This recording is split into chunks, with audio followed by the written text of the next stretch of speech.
Saan mo dinala ang marumi mong kamay, hampas lupa ka, kasabay ng isang malutong na sampal, auus, sa gitna ng isang marangyang wedding reception, walang awang dumapo ang palad ng biyenan sa pisngi ng nobya. Sa harap mismo ng daan-daang bisita, niyurakan ng biyenan ang kanyang manugang dahil lamang sa pagiging mahirap nito. Ngunit lingid sa kanyang kaalaman, ang baling tahimik na kumakain sa isang sulok na nakasuot ng luma at kupas na barot saya ay ang pinakamakapangyarihang tao sa mundo ng negosyo sa Pilipinas, ang taong may hawak sa kapalaran ng kanilang pamilya. Simulan na ang pangangaso. Huwag kang magtitira kahit isang buto. Nagising nila ang natutulog na leon. Kakayanin kaya nila ang bagsik nito? Bago tayo magsimula, ang libreng pagpindot sa subscribe at like, pati na ang notification bell, ay malaking tulong sa ating kuwentuhan ni Ate Bel. Mag-iwan ng komento kung saan ka man nakikinig ngayon. At ngayon, simulan na natin ang kuwento. Nandito tayo sa pinakamagarang hotel sa Bonifacio Global City, kung saan tanaw ang buong skyline ng Metro Manila. Sa loob ng Perlas Grand Ballroom, ang pinakamahal na function hall, libu-libong kristal ang nakasabit sa mga chandelier na parang mga bituin sa kalangitan, at ang bango ng mga imported na bulaklak ay nangingibabaw sa buong paligid. Ang mga bisita, suot ang kanilang mga designer na damit at alahas, ay nagtatawanan habang hawak ang kanilang mga kupita ng champagne. Ang tunog ng kanilang halakhakan ay sumasabay sa saliw ng isang string quartet. Ngunit sa gitna ng maningning na pagdiriwang na ito, may isang lugar na tila ibang mundo kung saan umiihip ang malamig na hangin. Ito ay ang presidential table kung saan nakaupo ang mga pamilya ng ikinakasal. Ang biyenan, si Carmela Trinidad, ay padabog na ibinaba ang kanyang kubyertos sa mesa, kasabay ng isang matalas na pag-ismid.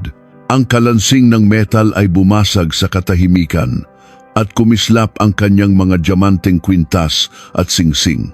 Tiningnan ni Carmela mula ulo hanggang paa ang kanyang manugang na si Isabel at nagsalita ng may pangungutya. Naku, Diyos ko, hindi ko na talaga matiis. Hoy, balae! Nalulunok mo pa ba? Yang kinakain mong steak?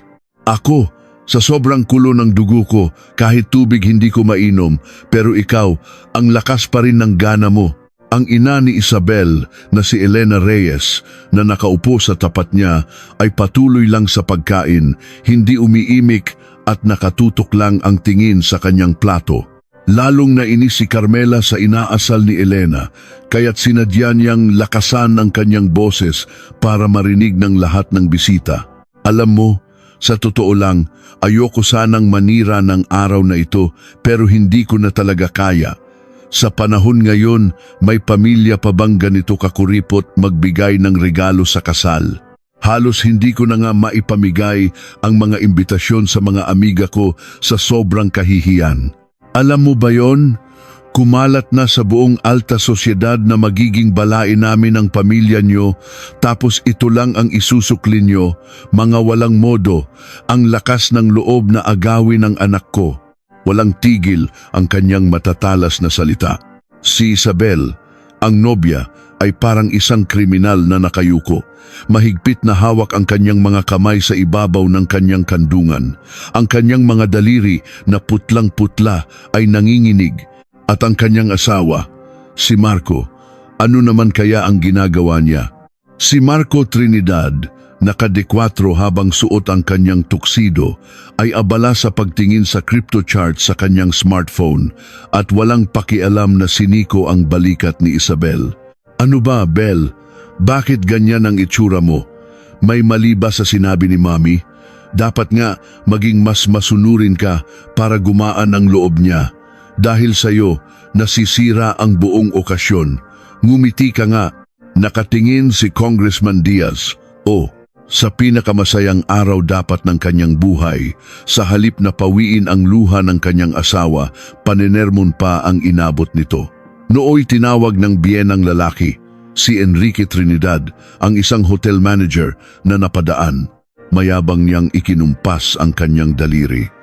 Inihagis ni Enrique ang napkin sa sahig at sumigaw na umalingaw-ngaw sa buong hall. "Hoy, manager! Patawag nga ng chef nyo! Bakit ganito ang pagkain nyo?" Ang tigas ng karne, hindi ko manguya. Sinabi ko ng VIP ang mga bisita ko. Kaya ihanda nyo ang pinakamahal. Pero dahil nakikibagay kami sa estado ng balay namin, kinuha namin ang pinakamurang package. Tapos ganito, parang pagkain ng aso. Sinadya niyang tingnan si Elena at ngumisi ng mapanlait. Si Elena na nakasuot ng luma at kupas na kulay berdeng barot saya ay parang isang multo sa gitna ng magagarang damit ng pamilya Trinidad. Ang mga kamag-anak nila sa kabilang mesa ay kitang-kitang nagbubulungan at nagtatawanan habang nakatingin kay Elena. "Yan ba? Yung balae? Tingnan mo itsura," sabi nila. "Nagtitinda lang daw yan ng isda sa palengke kasi wala ng asawa. Amoy lansa tuloy, huwag kang maingay." Pero di nga, hindi talaga sila ka-level. Ano kayang nakita ni Marco sa ganyang pamilya? Baka naman nabuntis lang kaya pinakasalan. Sa gitna ng lahat ng pang-iinsulto at bulungan na parang mga palasong tumutusok sa kanya, hindi na nakayanan ni Isabel at tumayo ito habang nanginginig. Naisa na niyang lagyan ng tubig ang baso ng kanyang biyenan. Papalapit na si Isabel mula sa buffet station, dala-dala ang tubig at pagkain nang biglang may isang batang tumatakbo na natapakan ng laylayan ng kanyang magarbong bestida at bumangga sa kanyang binti. Ay, nawalan ng balanse si Isabel at tumagilid ang hawak niyang plato. Ang mainit na sabaw ng kaldereta ay lumipad sa ere at sa isang iglap tumapon sa kandungan ni Carmela. Isang maliit na patak lang, sinlaki lang siguro ng kuko ang tumalsik sa dulo ng libu-libong pisong halaga ng designer gown ni Carmela. Ngunit para sa kanya, ito'y isang malaking sakuna. Tila na kuryente, biglang tumayo si Carmela at sumigaw ng pagkalakas-lakas. "Ano to? Ang damit ko! Alam mo ba kung magkano to?" Lahat ng atensyon sa loob ng hall ay napunta sa kanilang mesa. Huminto ang musika at tumigil din ang tawanan ng mga bisita. Si Isabel, na namumutla, ay dali-daling kumuha ng napkin at lumuhod sa sahig para punasan ang damit ng biyenan. Umiiyak at nanginginig ang mga kamay ni Isabel habang iniaabot ito. "Mami, pasensya na po, pupunasan ko po." Bigla po kasing sumulpot. Yung bata, hindi ko po sinasadya. Tinabig ni Carmela ang kamay ni Isabel at dinuro ito. "Huwag mo akong hawakan. Saan mo dinala yang marumi mong kamay?" Talagang ang lumalabas ang tunay na ugali ng mga walang pinag-aralan. "Minamalas ka. Sinadya mo to para sirain ang araw ko, di ba?" At sa sandaling iyon, pak! Isang malutong na tunog ang bumasag sa katahimikan ng malawak na hotel hall. Buong lakas na sinampal ni Carmela ang maputing pisngi ni Isabel. Nawalan ng balanse si Isabel at bumagsak sa malamig na marmol na sahig. Nagtakip ng bibig ang mga bisita at nagsimulang magbulungan. "OMG, nakita mo yun? Sinampal ng biyenan yung bride. Baliw na yata. Kahit gaano pa siya kagalit, sa kasal pa talaga niya ginawa yan." Si Isabel, hawak ang namumulang pisngi, ay hindi man lang makatingin. Habang nakaupo sa sahig, tuluyan nang pumatak ang mga luhang kanina pa niya pinipigilan. Sa gitna ng kaguluhang ito, ano naman kaya ang ginawa ng asawa niyang si Marco? Sa halip na tulungan ang natumbang asawa, lalo pa siyang sumimangot at sinita ang ina. "Ma, ano ba yan? Nakakahiya, nakatingin lahat ng tao.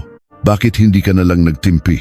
At ikaw naman, Bel, bakit ba ang lampa-lampa mo kaya nagagalit si Mami? Tumayo ka na nga dyan, nakakahiya." Tila mas mahalaga pa sa kanya ang reputasyon kaysa sa sakit na nararamdaman ng kanyang asawa. Dito at doon, nagsimulang ilabas ng mga bisita ang kanilang mga smartphone para kunan ng video ang nakakagulat na eksena. Nang marinig ang mga tunog ng kamera, si Enrique ay nagbigay ng senyas sa kung sino. Tila isang lobo, nanlisik ang kanyang mga mata. Itinuro ni Enrique ang mga bisita at sumigaw. Anong ginagawa nyo? Pigilan nyo yang mga yan. Sinong may karapatang kumuha ng video? Ididemanda ko ang sinumang kukuha ng video nang walang pahintulot ko. Pagkasabi niya noon, biglang pumasok ang mga lalaking security guard na nakaantabay sa labas. Nilapitan ng mga nakasuit na guard ang mga bisita at inagaw ang kanilang mga telepono. Bawal pong kumuha ng video, violation po ito ng privacy. Burahin niyo yan ngayon din o sa pilitan namin kayong papalabasin. Ang kasalan ay biglang napuno ng takot. Nanahimik ang mga bisita at si Isabel na walang kalaban-laban ay naiwang umiiyak sa sahig at sa sandaling iyon. Si Elena, na kanina pa'y parang multong nakaupo sa sulok at tila walang emosyon, ay dahan-dahang tumayo. Ang tunog ng pag-urong ng kanyang silya ay umalingaw-ngaw sa buong hall. Nilagpasan ni Elena ang mga nagkakagulong guard at naglakad patungo sa entablado. Nakasuot siya ng lumang tsinelas na goma, ngunit sa bawat hakbang niya, tila yumayanig ang puso ng mga tao. Huminto si Elena sa harap ng kanyang anak na si Isabel na nakaupo pa rin sa sahig. Walang imik siyang yumuko at marahan, ngunit buong pag-iingat na hinawakan ang namamagang pisngi ng kanyang anak. Tumingala si Isabel sa kanyang ina habang bumubuhos ang luha. Ma, Nay, patawarin mo ko dahil sa kin. Napahiya ka. Hindi sumagot si Elena. Sa halip, pinunasan niya ang mga luha ng anak gamit ang dulo ng kanyang manggas. Dahan-dahan siyang lumingon at tiningnan ng sunod-sunod sina Carmela, Marco at Enrique. Sa isang iglap, napaatras si Carmela sa gulat. Hindi iyon ang mga mata ng isang hamak na matandang babae na kanina lang ay takot na kumakain. Iyon ay mga mata ng isang mabangis na hayop sa gubat na nakakita ng kanyang biktima, isang tingin na kayang-kayang pumatay. Malamig, nakakapanindig balahibo at puno ng galit ang mga mata ni Elena. Hinawakan niya ng mahigpit ang kamay ni Isabel at bumulong. Tumayo ka, hindi tayo dapat magtagal sa basurahang ito kahit isang segundo. Ang bawat luhang pumatak sa mga mata ng anak ko, babayaran nila ng dugo. Itinayo ni Elena si Isabel at, na parang hindi nakikita ang pamilya Trinidad, ay naglakad palabas ng hall. Huli na ng matauhan si Enrique. Namula ang kanyang mukha sa galit at sumigaw, "Oy, balay! Anong kalokohan to? Sisirain niyo ba ang kasal? Huminto kayo, huwag kayong umalis." Ngunit hindi lumingon si Elena, na para bang hindi karapat-dapat pakinggan ang kanilang mga boses. Nagpatuloy siya sa paglakad palabas ng hotel. Sumakay silang dalawa sa isang itim na grab car premium na nag-aantay. Habang papalayo ang sasakyan, nanginginig pa rin ang mga balikat ni Isabel dahil sa takot at sama ng loob. Niyakap ni Elena ang kanyang anak at marahang tinapik ang likod nito. Mula sa kanyang bulsa, kinuha niya ang isang lumang dekipad na telepono at may tinawagan. Isang ring lang, sinagot agad ang tawag. Nagsalita si Elena. Ang kanyang boses ay hindi na boses ng isang mapagmahal na ina. Ito ay boses ng isang demonyong umakyat mula sa impyerno para maghiganti, isang boses na nagpayelo sa hangin sa loob ng sasakyan. Tumingin si Elena sa labas ng bintana at nagutos, "Attorney, Sarmiento, ilabas mo na ang mga alas, simulan na ang pangangaso." Huminga ng malalim si Elena at idinugtong ang isang pangungusap na nagpatindig maging sa balahibo ni Isabel. "Huwag kang magtitira kahit isang buto. Durugin mo sila hanggang sa hindi na sila makahinga." Ngayon, nagsimula na ang tunay na pangangaso. Kinabukasan, 9 ng umaga. Kahit anong gulo ang nangyari kahapon, sumikat pa rin ang araw sa isang marangyang subdivision sa Makati. Sa sala ng bahay ni Enrique, walang tensyon, kundi inis at pagkabagot lang ng umaga. Si Carmela, nakasuot ng mamahaling silk robe, ay nakahiga sa sofa at nagdadabog pa rin. Inis niyang ininom ang isang basong malamig na tubig. "Aray, ang sakit ng ulo ko." Talagang pinapataas ng babaeng, "Yon ang presyon ko." "Hoy Enrique, Nakakatulog ka pa? Matapos ang kahihiyan natin kahapon, nakakahilig ka pa? Bumukas ang pinto ng master's bedroom at lumabas si Enrique na humihikab. Halata sa kanyang mukha na hindi pa rin humuhupa ang galit niya. Ano ba yan? Ang ingay mo naman pagkagising. Ako nga, naglasing lang para makatulog tapos sisigawan mo ko. Si Marco, tulog pa rin ba yang batang yan? Biglang tumunog ng malakas ang intercom. Ding-dong, ding-dong, tila sinasadyang pindutin ng walang tigil. Inis na tiningnan ni Carmela ang screen. Nakatayo sa labas ang isang lalaking nakasuit at ang babaeng balay niya kahapon. Inismiran ni Carmela at padabog na binuksan ang pinto. Ano ba? Ang aga-aga nang bubulabog kayo ng bahay ng may bahay. Bago pa man matapos magsalita si Carmela, itinulak siya ni Elena papasok. Kasunod niya ang isang abogadong si Attorney David Sarmiento, dala ang isang briefcase. Iba na ang itsura ni Elena ngayon. Sa halip na lumang barutsaya, nakasuot siya ng isang mamahaling itim na power suit. Ngunit sa mata ni Carmela, isa pa rin siyang hamak na tagapalengke. Aba, kahapon, tumakbo ka, tapos ngayon, babalik ka para magmakaawa? Asa ka pa? Sasampahan ko kayo ng kaso sa pagsira sa buhay ng anak ko. Hindi pinansin ni Elena. Naglakad siya patungo sa marmol na mesa sa gitna ng sala at sumenyas kay Attorney Sarmiento. Kinuha ni Sarmiento ang isang makapal na envelope at inihagis ito sa mesa. Tumalsik ang envelope at huminto sa paanan ni Enrique. Dinampot niya ito at nanlisik ang mga mata. Ano to? Ang malas naman pagkagising, inayos ni Attorney. Sarmiento ang kanyang salamin at nagsalita sa isang malamig at profesional na tono. Petition for annulment, demanda para sa danyos, at isang petisyon para i-freeze ang lahat ng inyong ari-arian. Biglang tumahimik ang buong sala. Inagaw ni Carmela ang mga dokumento at binasa. Nagsimulang manginig ang kanyang mga kamay. Inihagis niya ang mga papel sa mukha ni Elena at sumigaw. Ano? Annulment? Danyos? Baliw ka na ba? Sinong dapat magbayad ng danyos? Yung anak mong sumira sa mamahalin kong damit at sa kasal, nakalimutan mo na ba? Dahil sa ingay, bumukas ang pinto at lumabas si Marco na kinukusot ang mga mata. Wala pa siyang ideya sa nangyayari. Humikab siya at nagtanong, Ma, ang ingay niyo naman. Ay, Bienan, andito po pala kayo. Si Bel po. Lumapit si Marco kay Elena at mayabang na nagsalita. Bienan, pauwiin niyo na po si Bel. Sa buhay ng isang lalaki, minsan hindi talaga maaalagaan ng asawa.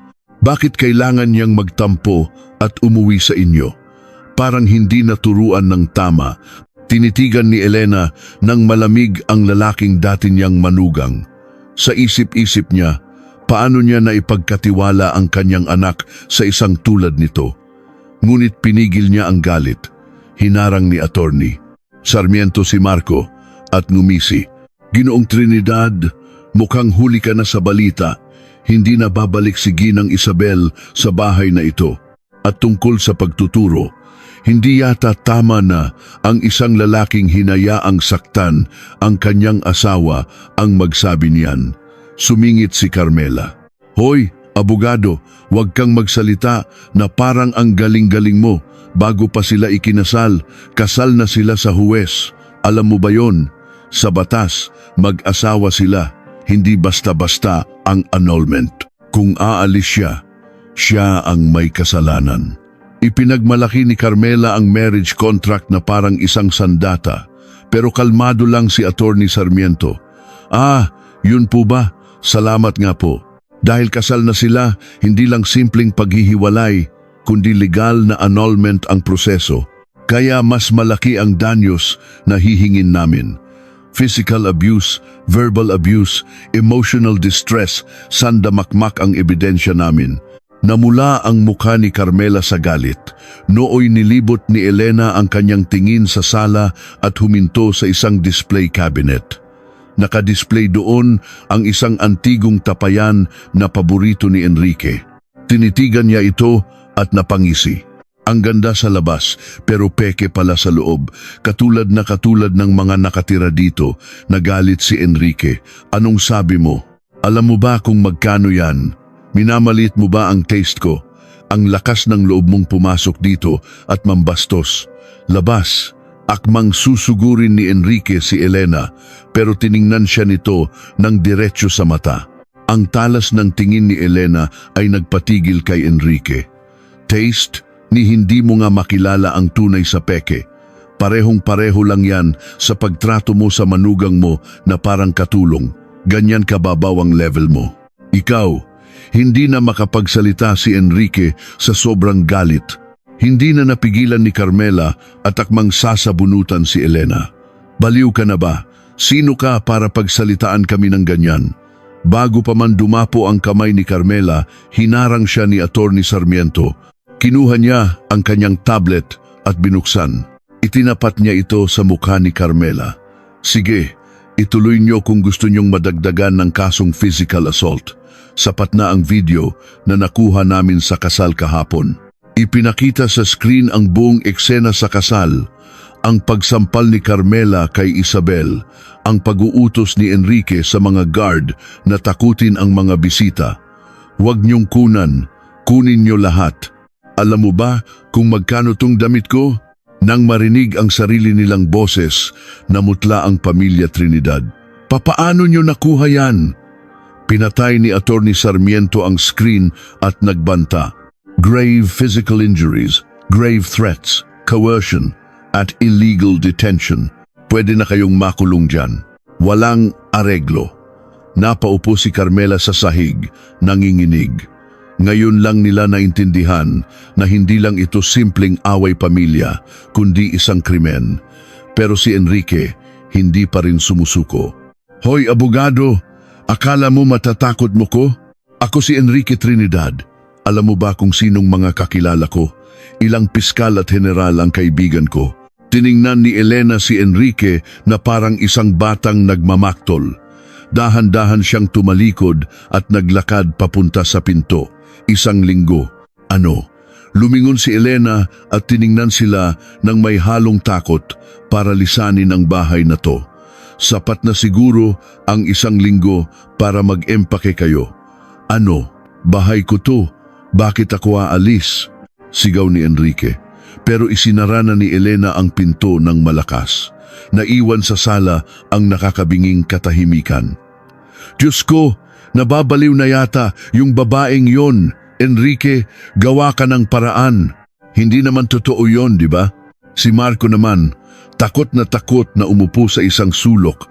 Si Enrique, kahit galit na galit, hindi maalis sa isip ang tingin ni Elena. Hindi iyon simpleng galit. Iyon ay isang banta na kayang wasakin ang lahat ng pinaghirapan niya sa buong buhay niya. Huwag kayong mag-alala. Akala niyo kung sino sila. Baka nga wala silang pambayad sa abogado. Ako pa, dudurugin ko sila, sigaw niya. Pero nanginginig ang kanyang boses. Samantala, sa labas, sumakay sina Elena at Attorney Sarmiento sa isang itim na sedan. Pagkasara ng pinto, tinanggal ni Elena ang kanyang salamin at bumuntong hininga. Chairman, okay lang po ba kayo? Siguradong napagod kayo sa pakikipag-usap sa mga basurang yon. Tumingin si Elena sa labas. Pagod? Hindi. Ngayon pa lang ako nagiinit. Tawagan mo ang team. Sabihin mong simulan na ang susunod na hakbang. Opo, Chairman. Uunahin po ba nating putulin ang pondo ng kumpanya ni Enrique? Isang malupit na ngiti ang sumilay sa labi ni Elena. Wag muna. Mas masaya kung dahan-dahan. Ikalat mo muna ang impormasyon sa BIR at sa mga bangko. Hayaan mong sila ang unang sumugod. Tumango si Attorney Sarmiento at nagsimulang tumawag. Tinitigan ni Elena ang papalayong bahay ni Enrique at bumulong. Magpakasaya ka muna sa bahay mo dahil malapit nang dumating ang araw na kahit lakas para tumahol, wala ka na. Habang humaharurot ang sasakyan, isang nakakabinging katahimikan ang bumalot sa paligid. Binitawan na ang mga aso at ang kanilang biktima, wala pang kamalay-malay na nasa loob na sila ng bitag. 3 araw ang lumipas. Natapos na ang katahimikan. Sa opisina ni Enrique Trinidad, ang presidente ng Trinidad Manufacturing, nakataas ang kanyang mga paa sa mesa habang nanonood ng golf sa TV. Humuhuni pa siya nang biglang bumukas ng malakas ang pinto at pumasok ang kanyang sekretarya na namumutla. "Sir, may problema po tayo. Nasa lobby po." Sumimangot si Enrique at pinatay ang TV. "Ang ingay mo, bakit ka pumapasok nang hindi kumakatok? Sino ang nasa lobby?" Sa likod ng sekretarya, pumasok ang mga lalaking nakaasul na vest. Dala nila ang mga kahon na may nakasulat na search and seizure. Napabalikwas si Enrique. "Ano to? Sino kayo?" Ipinakita ng isang lalaki ang kanyang ID sa harap ni Enrique. "Bureau of Internal Revenue, Special Investigation Division. May natanggap kaming tip tungkol sa tax evasion at pagtatago ng yaman ng Trinidad Manufacturing. May dala kaming search warrant. Makipagtulungan na lang kayo." Nayanig ang mundo ni Enrique. BIR ang kinatatakutan ng lahat ng negosyante. Tax evasion? Taon-taon akong nagbabayad ng buwis. Nagkakamali kayo. "Alam niyo ba kung sino ako?" Sigaw niya. Pero hindi siya pinansin ng mga ahente. Sinimulan nilang kunin ang lahat ng dokumento at computer. Nagkagulo sa opisina. Biglang tumunog ang telepono. "Hello? Sino to?" Sa kabilang linya, narinig niya ang boses ng manager ng bangko. "Mr. Trinidad, si Manager Santos po. May masama po akong balita. Inutos po ng head office na bayaran nyo na nang buo ang lahat ng utang nyo sa amin." "Ano? Bayaran?" "Manager, ang tagal na nating magka-partner. Bakit biglaan? Di ba sabi mo i-extend natin? Pasensya na po, utos po galing sa taas. Kung hindi nyo mababayaran hanggang 4 PM ngayon, idedeklara na po namin kayong bangkarota. Paalam." Binabaan siya ng telepono. Tulala si Enrique nang biglang tumunog naman ang cellphone ng kanyang sekretarya. Namutla ito. "Sir, tumawag po yung head ng finance ng pinakamalaki nating kliyente." "Bakit daw? Yung kontrata ba? Kinakancel na po nila lahat. Babayaran na lang daw po nila ang penalty." At naglabas na raw po sila ng memo na sinumang makipagnegosyo sa atin ay ila-blacklist nila. Napaupo si Enrique. BIR, bangko, mga kliyente. Hindi ito nagkataon lang. May isang taong gustong wasakin hindi lang ang kanyang kumpanya, kundi ang buong pagkatao niya. Nanginginig na hinawakan ni Enrique ang kwelyo ng kanyang sekretarya. Alamin mo kung sinong demonyo ang gumagawa nito sa akin." Inabot ng sekretarya ang kanyang tablet. "Sir, sekretarya, tinanong ko po ang kakilala ko sa bangko. Ang nag-utos daw po na ipitin tayo ay ang ER Holdings." ER Holdings. Narinig na niya ang pangalang iyon. Isang misteryosong kumpanya na kumokontrol sa mundo ng negosyo. Walang nakakakilala sa may-ari. Bakit? Wala naman akong atraso sa kanila. Lalo siyang natakot dahil hindi niya alam ang dahilan, pero hindi siya pwedeng sumuko. Binuksan niya ang kanyang safety deposit box at kinuha ang isang briefcase na puno ng gintong alahas. "Ihanda mo ang sasakyan. Pupunta ako sa ER Holdings. Kakausapin ko ang chairman nila." Sa gitna ng BGC, nakatayo ang nagtataasang ER Tower. Kinakabahan si Enrique habang papasok sa lobby. "Mr. Trinidad, hinihintay na po kayo ni Chairman. Umakyat na po kayo sa 50th floor. Hinihintay, tila alam na nilang darating siya." Habang paakyat ang high-speed elevator, mahigpit niyang yakap ang briefcase. Walang taong umaayaw sa pera, bulong niya sa sarili. Bumukas ang pinto ng elevator. Sinalubong siya ng isang malawak at marangyang hallway. Dinala siya sa harap ng isang malaking pinto na may nakasulat na Office of the Chairman. Lumunok siya at huminga ng malalim. Pumasok siya sa loob. Ang opisina ay sinlaki ng isang basketball court. Ang isang pader ay purong salamin, tanaw ang buong siyudad.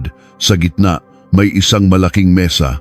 Nakatalikod ang chairman, nakatingin sa labas. Yumuko si Enrique ng 90 degrees. Chairman, magandang araw po. Ako po si Enrique Trinidad ng Trinidad Manufacturing. Maraming salamat po sa pagtanggap niyo sa akin. Walang sagot. Tanging tunog lang ng mga daliring tumatapik sa mesa ang maririnig. Pinagpawisan si Enrique at lumapit pa. Inilapag niya ang briefcase sa mesa. May dala po akong munting alaala.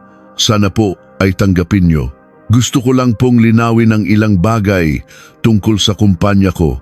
Biglang may narinig siyang boses mula sa speakerphone.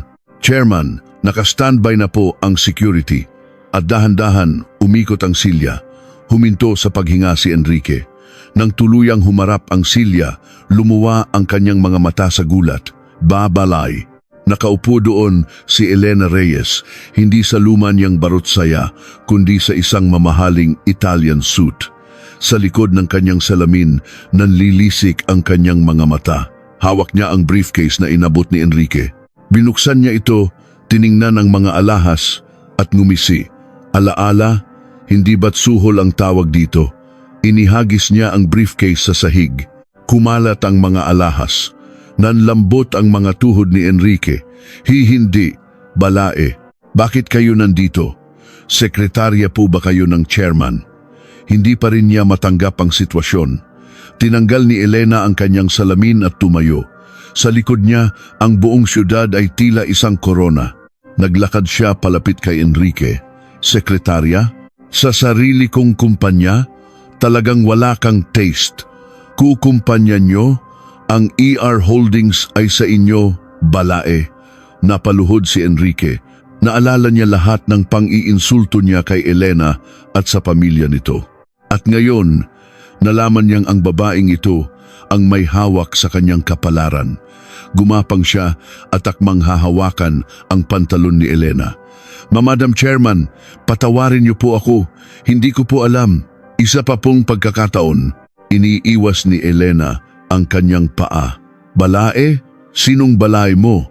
Isa ka na lang sa mga may utang sa akin ngayon. Isang masamang mangungutang, pindot niya sa intercom. Security, pasok. Pumasok ang mga guard at hinawakan si Enrique. Ilabas niyo yan. At yang mga alahas sa sahig, isama niyo bilang ebidensya ng attempted bribery. Chairman, patawarin niyo ko. Hayaan niyo akong makausap si Belle. Magmamakaawa ako. Sigaw ni Enrique habang kinakaladkad palabas. Hindi nagbago ang ekspresyon ni Elena. Nang sumara ang pinto, lumapit siya sa bintana. Kinuha niya ang telepono at tinawagan si Attorney Sarmiento. David, tapos na. Ngayong wala na siyang matatakbuhan, magwawala na yan. Ihanda mo na ang susunod na hakbang. Panahon na para lumabas si Isabel sa mundo. Tumingin siya sa siyudad. Ang pagbagsak ng pamilya Trinidad ay ilang araw na lang ang bibilangin. Ngayon, ang pinakamahalaga ay itayong muli ang kanyang anak. Panahon na para ipakita kay Isabel ang liwanag matapos ang mahabang kadiliman. Isang linggo, habang impyerno ang isang linggo para sa pamilya Trinidad, sa VIP lounge ng isang department store sa Makati, payapang sumisikat ang araw. Nakaupo si Elena sa isang malambot na sofa. Belle, anak, tapos ka na ba? Labas na. Bumukas ang kurtina ng fitting room at lumabas si Isabel. Nagliwanag ang mga mata ni Elena. Wala na ang dating Isabel na laging nakasuot ng maluluwag na damit. Ngayon, suot niya ang isang eleganteng navy blue na dress at ang buhok niya ay nakaayos ng may kumpiyansa. Pero hindi pa rin sanay si Isabel. Nay, hindi po ba masyadong mahal to? At parang hindi po bagay sa akin. Dahil sa laging sinasabi ng biyena niya na mukha kang cheap kahit magsuot ka ng mamahalin, bumagsak ang self-esteem ni Isabel. Tumayo si Elena, hinawakan ang mga balikat ng anak at iniharap sa salamin. Tingnan mo, yan ang tunay na ikaw. Sa sobrang pang-aapi nila sa'yo, nakalimutan mo na kung gaano ka kahalaga. Itaas mo ang noo mo. Ikaw ang nag-iisang anak ni Elena Reyes ng ER Holdings. Nayanig si Isabel sa sinabi ng ina. Tiningnan niya ang sarili sa salamin. Mukhang maganda naman pala siya. Tinawag ni Elena ang sales lady. Lahat ng babagay sa anak ko, mula dulo hanggang dulo, ipak nyo. Pati sapatos at bag, yung pinakabago. Nagulat si Isabel, pero nginitian lang siya ni Elena. Mula ngayon, huwag ka nang yuyuko. Ang daan na lalakaran mo ang magiging tama. Kinabukasan, sa opisina ng Sarmiento Law Firm sa Ortigas, unang araw ni Isabel bilang paralegal. Inihanda ni attorney Sarmiento ang isang mesa para sa kanya. Paralegal Isabel Reyes, nakasulat sa nameplate. Hinaplos ito ni Isabel. Naalala niya na bago siya ikasal, isa siyang matalinong estudyante, pero pagkatapos, naging asawa at manugang na lang siya. Inabutan siya ni attorney Sarmiento ng isang tambak na dokumento. Unang trabaho mo, Miss Reyes, mga ebidensya to ng fraud ng Trinidad Manufacturing. Kailangan mong ayusin. Accounting major ka, di ba? Ipakita mo ang galing mo. Sige po, gagawin ko po ang lahat. Sa una, nahirapan siya, pero nang simulan niyang suriin ang mga numero, bumalik ang kanyang talino. Nakalimutan niyang magtanghalian. Matapos ang ilang oras, ipinakita niya kay attorney Sarmiento ang isang perpektong Excel file. Wow, ang galing mo. Mas magaling ka pa sa mga staff ko. Tama nga si chairman. Sa tulong mo, siguradong walang kawala si Enrique. Namula si Isabel. Ang pakiramdam na may nagtitiwala sa kakayahan niya ay mas masarap pa kaysa magsuot ng mamahaling damit. Salamat po, attorney. Akala ko po, hindi ko na kaya. May kakayahan ka, Bel. Nakatiklop lang ang mga pakpak mo. Ngayon, panahon na para lumipad. Bilang selebrasyon, ililibre kita ng dinner. Gabi, sa isang magarang lounge sa BGC, dinala ni Attorney Sarmiento si Isabel sa isang maingay at modernong lugar. Sa una, naiilang si Isabel, pero tinulungan siya ni Attorney Sarmiento. Umorder siya ng 2 cocktails. Hindi ka sanay, no? Minsan kailangan din nating mag-relax. At saka, madalas daw dito si Marco. Si Marco po, parang isang biro, biglang may nag-ingay sa entrance. Hindi niyo ba ako kilala? Patawag ng manager, ang mahal naman ng bill niyo. Si Marco nga. Lasing na siya at nakikipag-away sa waiter.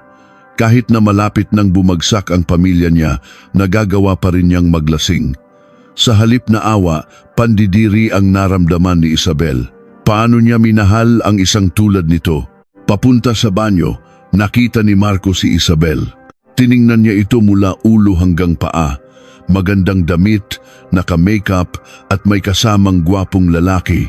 Ibang-iba sa asawa niyang simple. Lumapit si Marco at hinampas ang mesa. Sino to? Si Isabel? Aba, ang ganda ng buhay mo pagkatapos mong umalis ha. Saan mo ninakaw yung damit mo? Amoy alak ang hininga niya. Akmang tatayo si attorney Sarmiento, pero pinigilan siya ni Isabel. Dahan-dahan siyang tumingala kay Marco. Wala nang takot sa kanyang mga mata. Huwag kang mambulabog dito. Umalis ka, ang baho mo. Nagulat si Marco. Dati, ang asawa niya ay laging humihingi ng tawad. Ngayon, sinasabihan siyang umalis. Nainis siya at hinawakan ng mahigpit ang braso ni Isabel. Baliw ka na ba? Asawa mo ako. Umuwi ka na. Nakikipaglandian ka pa dito. Biglang tinabig ni Isabel ang kamay ni Marco at ibinuhos sa mukha niya ang hawak niyang cocktail. Tumalsik ang yelo at pulang likido sa mukha ni Marco. Tumahimik ang lahat. Asawa. Sinong asawa ko? Tapos na tayo. At hindi mo ba natanggap ang restraining order? Pulis ang tatawagan ko kapag hindi ka pa umalis. Natulala si Marco sa tapang ni Isabel. Lumapit si Attorney Sarmiento. Narinig mo? Gusto mo bang maaresto? Umalis ka na habang may oras pa. Nakukunan ka ng CCTV. Hindi na nakayanan ni Marco ang hiya at umalis. Tingnan natin, magsisisi ka. Nang makaalis si Marco, doon lang nakahinga ng maluwag si Isabel, pero hindi siya malungkot. Sa halip, nakaramdam siya ng kalayaan. Okay ka lang? Tanong ni Attorney Sarmiento. Ngumiti si Isabel. Oo, kinabahan ako. Pero ang sarap sa pakiramdam, hindi na ako ang dating Isabel. Ngumiti rin si Attorney Sarmiento. Congratulations, nakalaya ka na. Samantala, sa opisina ni Elena, tumawag si Attorney Sarmiento. Chairman, nagtagumpay po si Bel, tumakbo po si Marco. Ngumiti si Elena, mana sa akin, mukhang handa na si Isabel. Tiningnan niya ang kalendaryo. May bilog sa petsa ng kinabukasan. Tinawagan niya ang kanyang sekretarya. Magpatawag ka ng board meeting bukas. Ang agenda, ang pag-takeover sa Trinidad Manufacturing. Chairman, sigurado po ba kayo? Hindi po papayag si Enrique. Anong magagawa niya? Halos lahat ng shares niya nakasanla na sa atin. Bukas, mag-iiba na ang may-ari ng kumpanyang yon. Sabihin mo kay Enrique, pumunta siya sa opisina ko bukas para pumirma at lisanin ang pwesto niya. Dumilim ang mga mata ni Elena. Panahon na para bunutin ang ugat ng pamilyang yon. Ang paggising ni Isabel at ang huling dagok ni Elena. Ang pinagsamang puwersa ng mag-ina ay malapit nang umabot sa kasukdulan. Ang bukas ay magiging pinakamadilim na umaga para sa pamilya Trinidad. Gabi, ang bahay ng mga Trinidad ay mas tahimik pa sa isang burol. Nakahiga si Enrique sa sofa, tulala. Sa tabi niya, may mga basyong bote ng alak. Enrique, magsalita ka naman. Nakausap mo na yung chairman ng ER, di ba? Anong sabi niya? Papa, nakat na yung credit card ko. Nakakahiya sa mga kaibigan ko. Ayusin mo na to. Tiningnan ni Enrique ang kanyang asawa at anak at tumawa ng mapait. Ayos? Oo, ayos na. Ayos na sa pagkalugmok. Bigla siyang tumayo. Ikaw, Carmela, ang bobo mong pumili ng tao kaya tayo nagkaganito. Alam mo ba kung sino ang chairman ng ER Holdings? Sino? Kilala ko ba? Ang balay mong minaliit mo dahil mahirap. Ang ina ni Isabel na si Elena Reyes.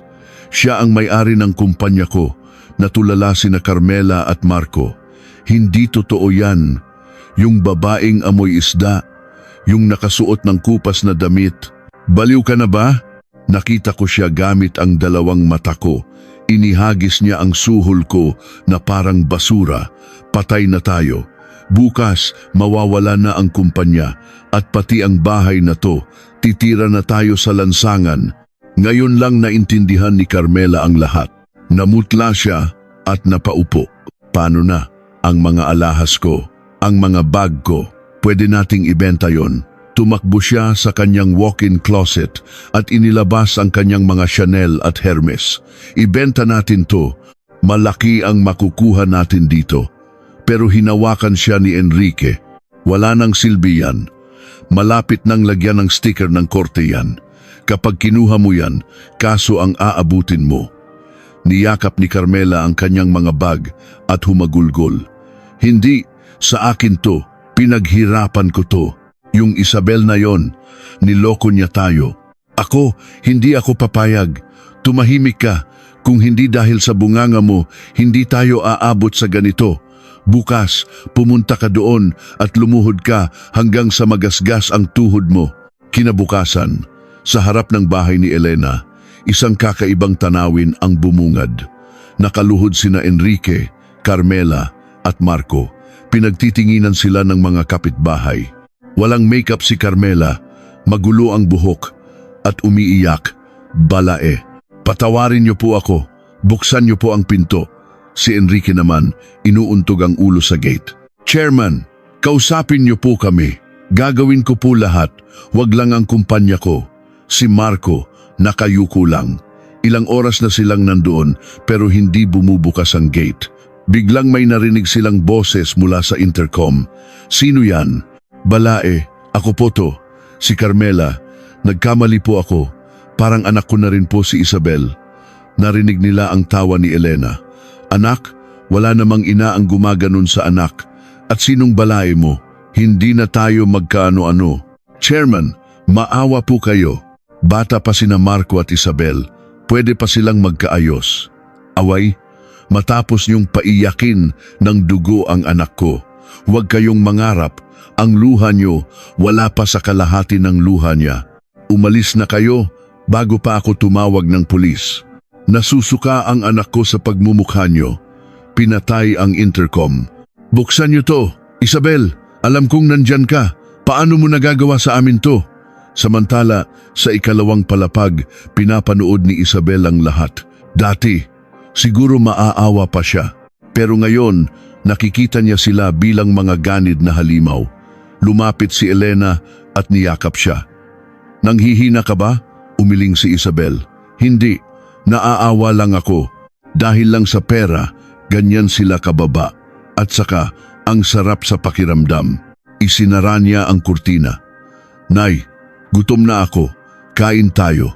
Sige, anak, kumain tayo ng masarap. Biglang tumunog ang telepono ni Elena.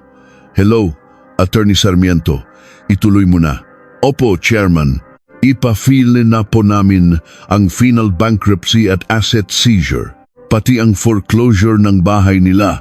Sige, at mag-text ka kay Enrique. Sabihin mo, game over. Pagkababa niya ng telepono, narinig niya ang isang sigaw sa labas. Tumunog ang telepono ni Enrique. Sir, tapos na po. Bangkarota na po tayo. Wala na po lahat. Nabitawan ni Enrique ang telepono at hinawakan ang kanyang dibdib. Ang kumpanya ko. Naging kulay ube ang kanyang mukha at bumagsak siya sa semento. Enrique, gumising ka. Marco, 1017, tumawag ka. Nanginginig si Marco, hindi makapag-dial. Narinig ang sirena ng ambulansya. Ang dating marangyang pamilya, ngayon ay nakahandusay sa kalsada. Sa loob ng bahay, kumakain ng mainit na sopas sina Elena at Isabel. Bel, gusto mo bang mag-travel tayo? Magbakasyon tayo? Sige po, Nay. Gusto kong makita ang dagat. Sa labas, bumabagsak ang mga demonyo. Sa loob, nagsisimula na ang tunay na kapayapaan. Ngunit ang isang pusakal na daga ay nangangagat. Habang isinasakay sa ambulansya, tiningnan ni Carmela ang bahay ni Elena. Tingnan natin, hindi ako mamamatay ng mag-isa. Isasama ko kayo sa impyerno. Ang huling sumpa ng isang talunang kontrabida ay umalingaw-ngaw sa hangin. Sa isang VIP room ng ospital, nakahiga si Enrique, puno ng dextrose. Sa tabi niya, si Carmela ay abala sa kanyang cellphone, hindi para magsisi, kundi para magplano ng masama. Enrique, hindi ako papayag. Alam mo ba kung anong ginagawa ko? Tatawag ako sa isang sikat na vlogger. Yung kaibigan kong reporter, nakausap ko na rin. Reporter? Para ano? Lalo lang tayong mapapahiya. Ngumisi si Carmela at ipinakita ang isang USB. Sila ang mapapahiya. Ito ang CCTV ng kasal. I-edit natin. Palalabasin nating si Isabel ang nanakit sa akin. Dumating ang isang lalaking reporter na mukhang tuso. Ma'am, ano pong nangyari? Tutulungan ko po kayo. Pero syempre, kailangan ng konting pampadulas. Hinubad ni Carmela ang kanyang diamanteng pulseras at ibinigay sa reporter. Eto, ikalat mo na ang manugang ko na anak pala ng mayaman ay binugbog ako ang kanyang kaawa-awang biyenan. Wow! Siguradong milyon ang views nito. Bukas, trending na to. Gabi, nagulantang ang buong Pilipinas. Shocking! Ang dalawang mukha ning anak ning may-ari ning ER Holdings. Biyenan, binugbog, kumalat ang isang edited na video. Pinalabas na si Isabel ang nanakit. Ang interview ni Carmela ay puno ng kasinungalingan. Minamaliit niya ako. Nang sinita ko siya, bigla niya akong sinugod. Ang nanay naman niya nagdala ng mga goons para takutin kami. Nag-apoy ang comment section. Grabe yung manugang. Psychopath. I-boycott ang ER Holdings. I-cancel si Isabel Reyes. Sa bahay ni Elena, nanginginig si Isabel habang binabasa ang mga masasakit na komento. May nagkalat na ng kanyang mga litrato at personal na impormasyon. Mamatay ka na, gold digger! Sigaw ng mga tao. Napasigaw si Isabel at inihagis ang telepono. Hindi totoo yan. Nagpanic attack siya. Tumatakbong lumapit si Elena. Nakita niya ang video ni Carmela na umiiyak ng peke. Kumulo ang dugo ni Elena, pero nanatili siyang kalmado. Niyakap niya ang kanyang anak. Bel, huwag mong tingnan, huwag mong pakinggan. Mga basura yan. Ako ang bahala. Nay, sabi nila, mamatay na raw ako. Halimaw daw ako. Sinong nagsabi niyan? Ikaw ang biktima. Sila ang halimaw. Maniwala ka sa akin. Ang katotohanan ang mananaig. Bubunutin ko ang lahat ng dila nila. Biglang may kumalabog sa pinto. Mga reporter, Miss Reyes, magbigay po kayo ng pahayag. Lalo pang niyakap ni Isabel ang kanyang ina. Tumawag si Elena sa kanyang sekretarya. Magpadala ka ng security. Walang pwedeng makalapit. Tumawag din siya kay Attorney Sarmiento. Chairman, grabe ang sitwasyon. Ano pong gagawin natin? Huwag tayong maglalabas ng statement. Lalo lang tayong pagbibintangan. Kung video ang bala nila, video din ang isasagot natin. Video po. Nasa iyo ang original na CCTV, di ba? Pati yung audio at alamin mo kung paano sinuhulan ni Carmela yung reporter. Kailangan natin ng ebidensya. Chairman, may live interview po si Carmela bukas. Doon daw po niya ilalabas ang lahat. Ngumisi si Elena. Maganda yan. Mas maraming manonood, mas masaya ang execution. Bukas, aagawin natin ang show na yon. Kausapin mo ang TV station. Bantaan mo, takutin mo. Kailangan nating maipasok ang video natin sa live broadcast. Kinabukasan, sa ospital, nagtatawanan sina Carmela at Marco habang binabasa ang mga komento. Tingnan mo ma, sabi nila, Santa ka raw, tayo na ang bida dito. Makakakuha pa tayo ng pera sa kanila. Si Enrique, nanonood sa TV. Galingan mo ang pag-arte mamaya. Lubog mo sila ng tuluyan. Nag-makeup si Carmela para magmukhang mas kaawa-awa. Ako pa. Gagawin kong kampi sa akin ang buong Pilipinas. Sumakay siya sa wheelchair na parang isang reyna. Lingid sa kaalaman nila, nasa loob na ng control room ng TV station si Attorney Sarmiento, dala ang isang USB. At sa bahay ni Elena, magkatabing nanonood sina ina at anak. Panoorin mong mabuti, Bel, kung gaano kasaklap ang katapusan ng isang sinungaling. Nagsimula na ang live interview. Mga kababayan, kasama natin ngayon ang biktima, si Ginang Carmela Trinidad. Mga kababayan, tinuring ko siyang tunay na anak. Umiiyak si Carmela sa harap ng kamera. Ang buong bansa ay nanonood, naaawa sa kanya. Sa comment section, puro suporta para sa kanya. Panalo na to, isip niya. Biglang nag-static ang screen sa likod niya at naging itim. Paumanhin po, nagkaproblema po yata tayo sa signal. Bago pa matapos ang host, bumukas muli ang screen at ibang video na ang lumabas. Ang original na CCTV ng kasal. Malinaw na malinaw. Saan mo dinala yang marumi mong kamay? Sigaw ni Carmela sa video. At ang pinakamatindi sa lahat, ang malutong na sampal. Pak! Ang pagbagsak ni Isabel, ang pagwawalang bahala ni Marco, ang pagbabanta ni Enrique. Ang buong katotohanan nakasalang sa buong bansa, na puno ng sigawan ang studio. Ano yan? Yung biyanan pala ang nanakit. Grabe, sinungaling. Napatingin si Carmela sa likod at napasigaw.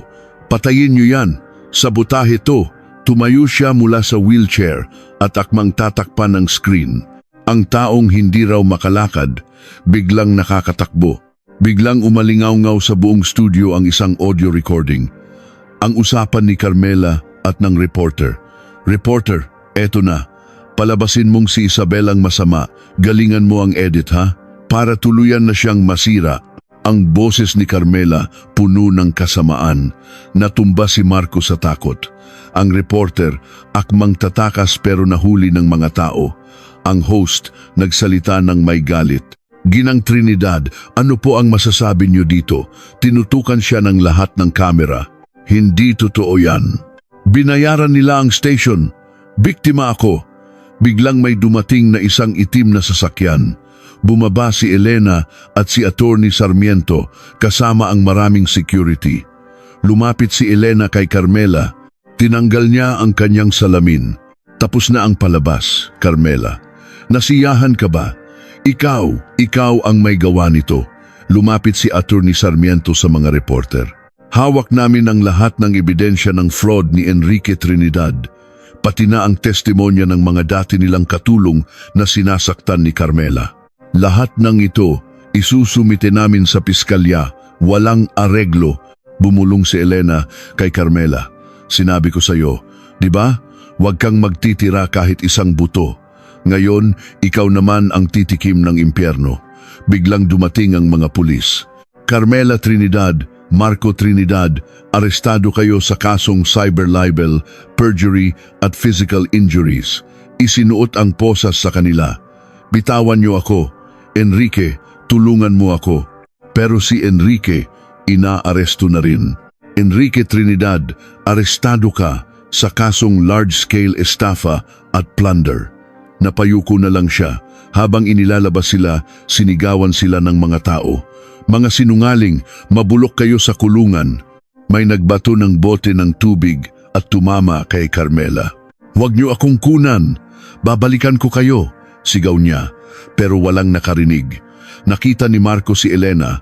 Nang makita niya ang malamig na tingin nito, nanginginig siyang pumasok sa police car. Nawala na ang mga pulis. Chairman, tapos na po, sabi ni Attorney Sarmiento. Bumuntong hininga si Elena. Ngayon, malinis na ang basura. Sa bahay, pinanood ni Isabel ang lahat. Umiiyak siya, hindi sa lungkot, kundi sa ginhawa. Tapos na talaga. Bumukas ang pinto at pumasok si Elena. Tumakbo si Isabel at niyakap ang ina. Nay, salamat po dahil sa akin. Shh, tapos na, anak. Tapos na ang lahat. Malaya ka na. Magiging masaya na po ako. Nay, kasama ka. Magiging matagumpay ako.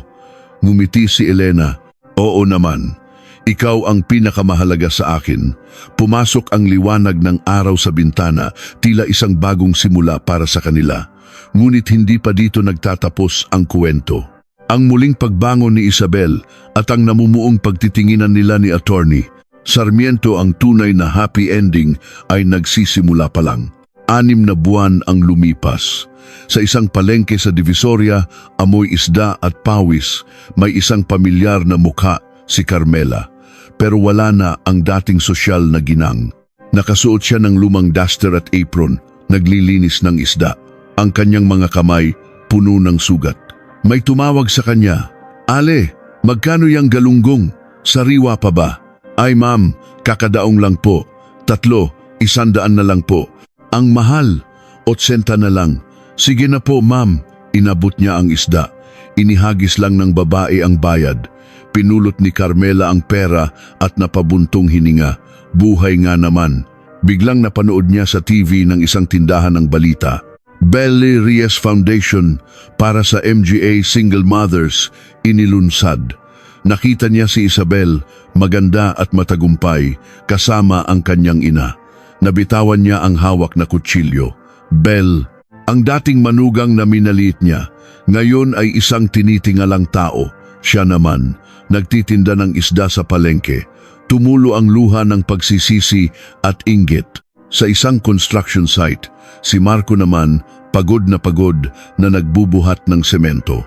Ang dating binatang lumaki sa yaman, ngayon ay naghihirap. Hoy, ang bagal mo! Kung hindi mo kaya, umalis ka! Sigaw ng kanyang foreman. Yumuko lang siya. Sorry po. Habang kumakain ng instant noodles, narinig niya ang usapan ng mga kasama niya. Ang ganda nitong si Isabel Reyes. No, iniwan daw ng asawa.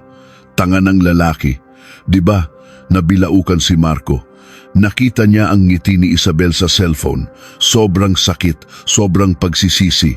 Sa loob ng bilibid, si Enrique naman, tulala. 5 taon siyang makukulong.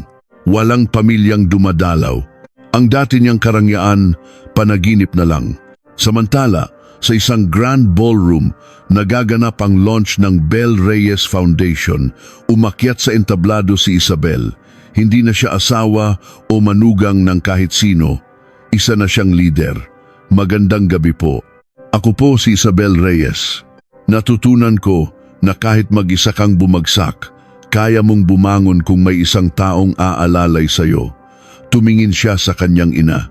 At ang pinakamatibay na pakpak ko, ang aking ina, si Chairman Elena Reyes. Maraming salamat po sa pagmamahal nyo. Nagpalakpakan ang lahat. Umiiyak sa tuwa si Elena.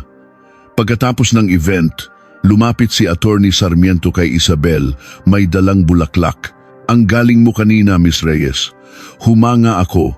Huwag po kayong magbiro, Attorney. Kinabahan po ako. Inabot niya ang bulaklak. Bel, pwede bang David na lang ang itawag mo sa akin? Sa loob ng 6 na buwan, hindi lang bilang abogado ang tingin ko sa iyo. Gusto kitang suportahan bilang isang lalaki. Pwede ba akong manatili sa tabi mo? Isang diretsyong pag-amin na mula si Isabel. Kahit takot siyang magmahal muli sa mga mata ni David, nakita niya ang pag-asa. Tumango siya. Sige, David, salamat. Sa malayo, nakangiting pinapanood sila ni Elena. Isang weekend sa Slex, sakay ng isang pulang convertible sina Elena at Isabel. Papunta sila sa airport para sa kanilang unang bakasyon. Biglang may balita sa radyo. Ang dating presidente ng Trinidad Manufacturing na si Enrique Trinidad, isinugod sa ospital dahil sa sakit. Pinatay ni Isabel ang radyo. Nay, pangit yung kanta. Palitan natin. Tumawa si Elena. Sige. Bakit pa natin pakikinggan ang nakaraan? Ang ganda ng hinaharap natin. Pagdating nila sa may baybayin, bumungad sa kanila ang napakagandang asul na dagat. Tumayo si Isabel at sumigaw, ang sarap. Nay, ang saya-saya ko. Hinawakan ni Elena ang kamay ng anak. Masaya rin ako, anak.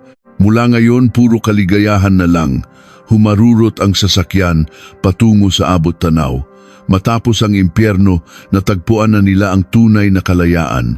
Ang kanilang mga tawa ay sumabay sa alon ng dagat. Nasiyahan ba kayo sa ating kwento ng makapigil hiningang paghihiganti? Ang pagmamahal ng isang ina at ang pagbangon ng isang anak ay tunay na nakaka-inspire. At ang pagbagsak ng mga kontrabida, parang nabunutan tayo ng tinik, di ba? Ang pinakamagandang paghihiganti ay ang maging mas masaya at matagumpay kaysa sa mga taong nanakit sa iyo. Sana, tulad ni Isabel, maging maningning din ang inyong buhay. Kung nakinig kayo hanggang dulo, mag-iwan naman kayo ng komento. Ito po ang kuwentuhan ni Ate Bel. Salamat po.